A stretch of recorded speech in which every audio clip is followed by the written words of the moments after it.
Hi everyone and welcome back to Farrand Film. Today I'm bringing you my review of Talk to Me, the new Australian horror film directed by Danny and Michael Philippou in the feature directorial debut. Now, this film has been released widely in cinemas on Friday, so the 20 something of July. I cannot do the maths. 31, 30, 28th of July. There you go.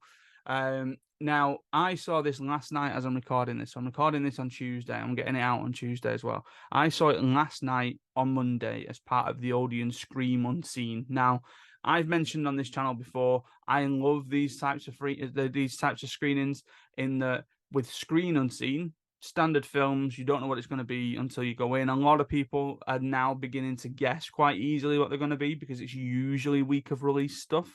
When they first started, it was the first time that I was able to see Whiplash. But Whiplash, I'm talking 6 weeks prior to its actual UK release date.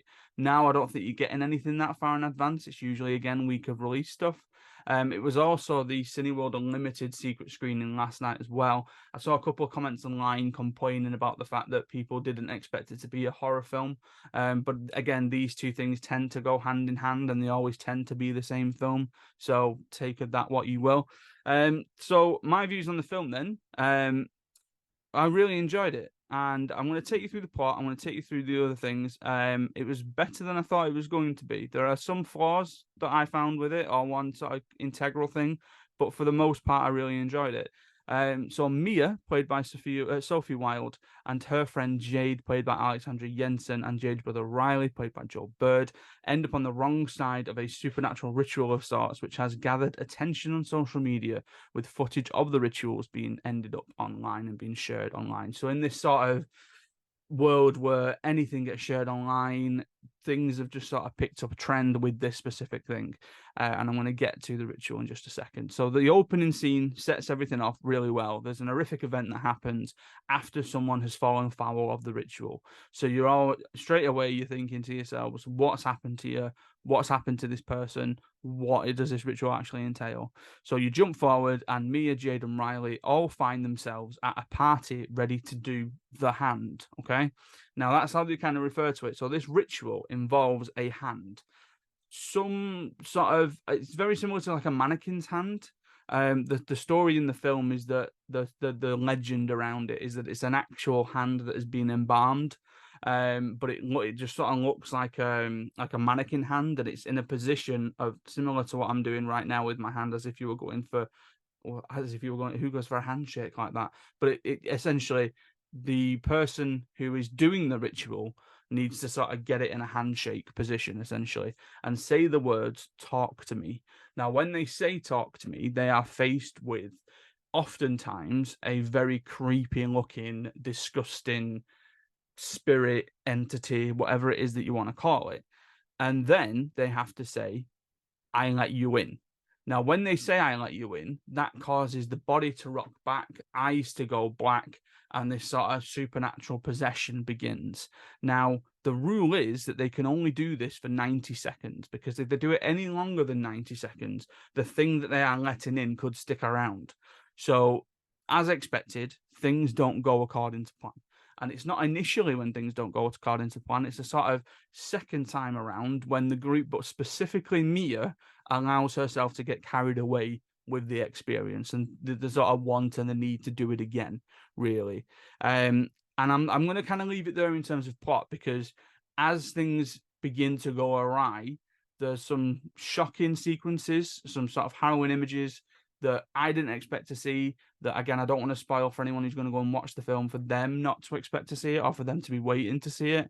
But all in all, Talk to Me is a very, very well written and well paced horror film.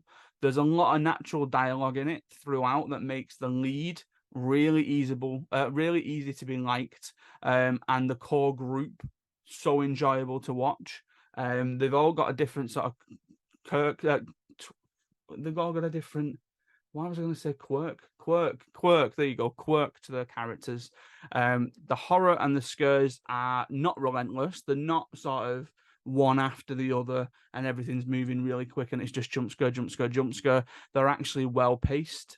They allow the story to be told instead, rather than relying too much on the horror element and the conventions. My main criticism or fault of the film is that I do think it gets bogged down with Mia's motivations. Mia's motivations being, why does she keep going back to this ritual? Why does she want to keep doing this ritual? Yes, she has a backstory for the purposes of us getting to know her.